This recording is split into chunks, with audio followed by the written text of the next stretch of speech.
Yes, good evening. I did watch the late Danish evening news. I did empty the memory card. I'm uploading the soil video. But I not understand much of this. So it's 9:30.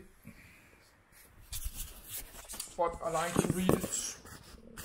Because I like to read it, so then I have to read it one more time in the future, maybe. No, that's because I'm always tired and sleepy. I would need to read it like 2 and 3 times, but I don't have time to do that. Yes, I got time, but I have so much other I like to read. I cannot read everything like 2-3 times. I do it some about computers.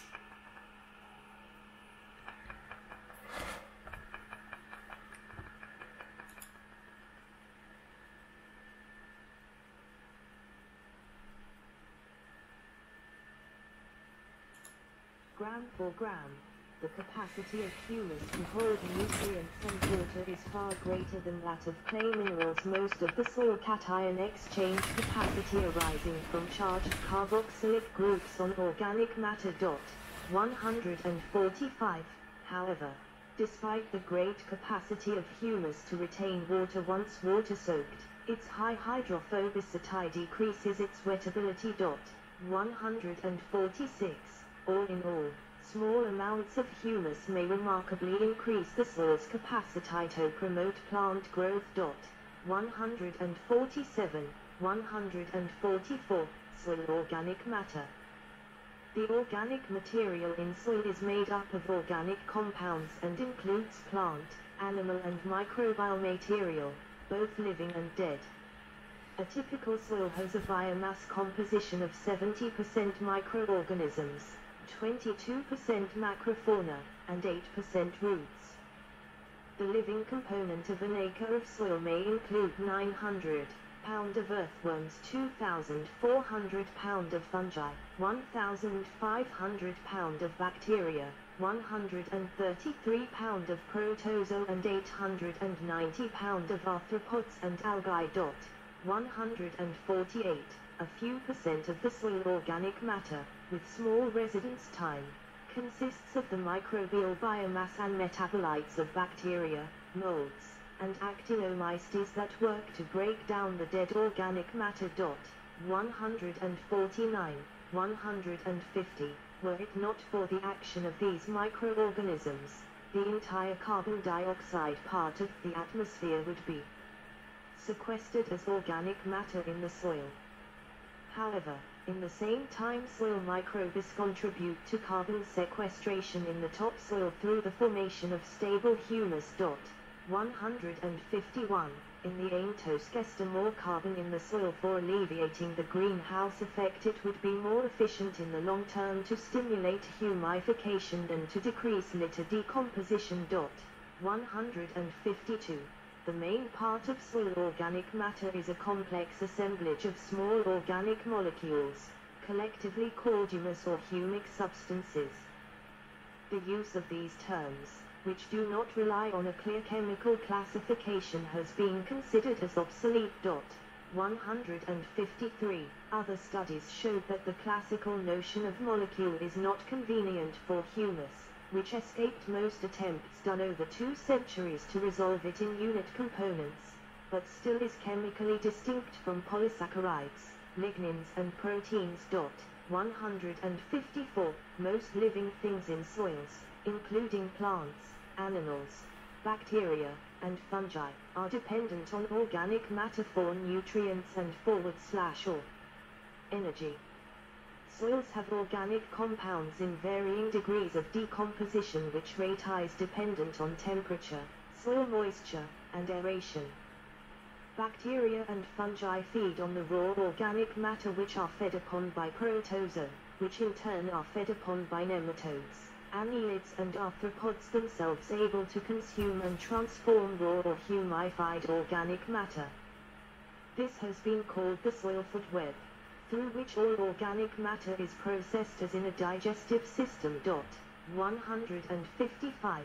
Organic matter holds soils open, allowing the infiltration of air and water, and may hold as much as twice its weight in water.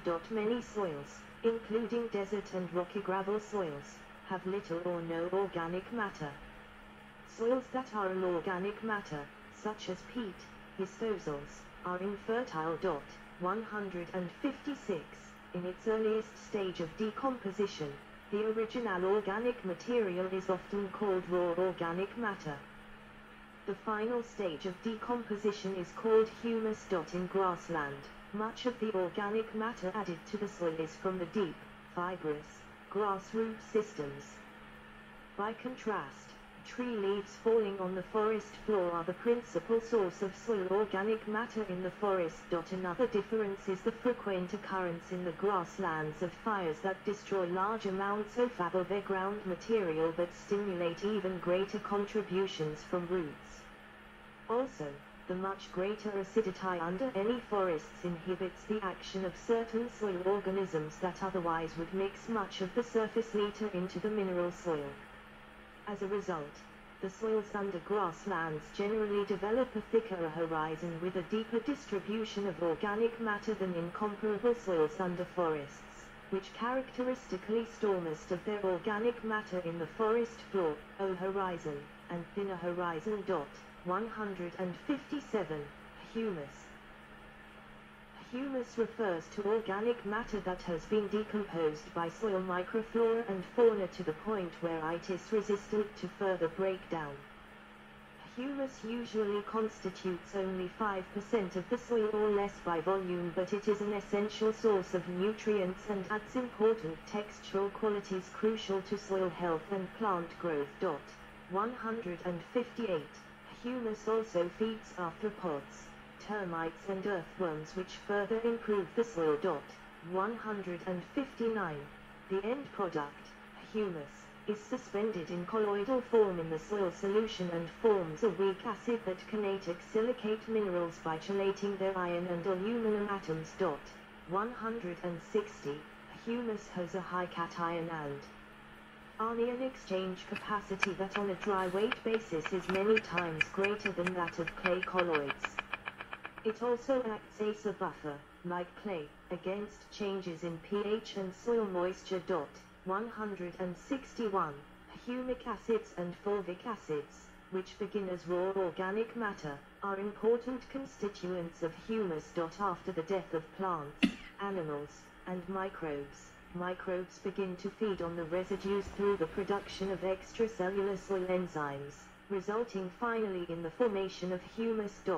162. As the residues break down, only molecules made of aliphatic and aromatic hydrocarbons, assembled and stabilized oxygen and hydrogen bonds, remain in the form of complex molecular assemblages collectively called humus. 154. Humus is never pure in the soil, because it reacts with metals and clays to form complexes which further contribute to its stability and to soil structure. 161. Although the structure of humus has in itself few nutrients, with the exception of constitutive metals such as calcium, iron and aluminum, it is able to attract and link, by weak bonds, cation and anion nutrients that can further be released into the soil solution in response to selective root uptake and changes in soil pH, a process of paramount importance for maintenance of fertility in tropical soils. 163. Lignin is resistant to breakdown and accumulates within the soil. It also reacts with proteins. 164. Which further increases its resistance to decomposition, including enzymatic decomposition by microbes. 165. Fat sound waxes from plant matter have still more resistance to decomposition and persist in soils for thousands of years. hence their use as tracers of past vegetation in buried soil layers. 166. Clay soils often have higher organic contents that persist longer than soils without clay, as the organic molecules adhere to and are stabilized by the clay. 167. Proteins normally decompose readily, to the exception of scleroproteins. When bound to clay particles, they become more resistant to decomposition. 168. As for other proteins, clay particles absorb the enzymes exuded by microbes, decreasing enzyme activity while protecting extracellular enzymes from degradation. 169. The addition of organic matter to clay soils can render that organic matter and any added nutrients inaccessible to plants and microbes for many years. 170. A study showed increased soil fertility following the addition of mature compost to a clay soil. 171. High soil tannin content can cause a nitrogen to be sequestered as resistant tannin protein complexes. 172. 173. Humus formation is a process dependent on the amount of plant material added each year and the type of base soil. Both are affected by climate and the type of organisms present. 157. Soils with humus can vary in nitrogen content but typically have 3 to 6% nitrogen. Raw organic matter, as a reserve of nitrogen and phosphorus, is a vital component affecting soil fertility. 156. Humus also absorbs water, and expands and shrinks between dry and wet states to a higher extent than clay, increasing soil porosity. 174. Humus is less stable than the soil's mineral constituents, as it is reduced by microbial decomposition, and over time its concentration diminishes without the addition of new organic matter. However, humus in its most stable forms may persist over centuries if not millennia. 175.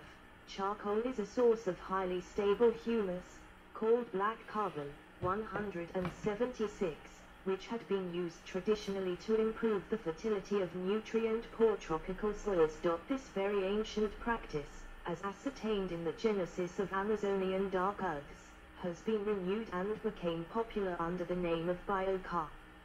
It has been suggested that biochar could be used to sequester more carbon in the fight against the greenhouse effect.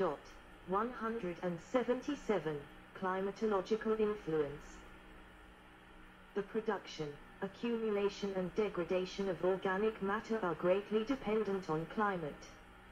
For example, when a thawing event occurs, the flux of soil gases with atmospheric gases is significantly influenced. 178. Temperature, soil moisture and topography are the major factors affecting the accumulation of organic matter in soils. Organic matter tends to accumulate under wet or cold conditions where a decomposer activity is impeded by low temperature. 179. Or excess moisture which results in anaerobic conditions. 180. Conversely, excessive rain and high temperatures of tropical climates enables rapid composition of organic matter and leaching of plant nutrients. Forest ecosystems on these soils rely on efficient recycling of nutrients and plant matter by the living plant and microbial biomass to maintain the productivity, a process which is disturbed by human activities. 181. Excessive slope, in particular in the presence of cultivation for the sake of agriculture, may encourage the erosion of the top layer of soil which holds most of the raw organic material that would otherwise eventually become humus. 182. Plant residue. Typical types and percentages of plant residue components: cellulose, 45%, lignin, 20%, hemicellulose, 18%, protein, 8%, sugars and starches, 5%, fats and waxes, 2%. Cellulose and hemicellulose undergo fast decomposition by fungi and bacteria, with a half-life of 12-18 days in a temperate climate. 183. Brown rot fungi can decompose the cellulose and hemicellulose, leaving the lignin and phenolic compounds behind.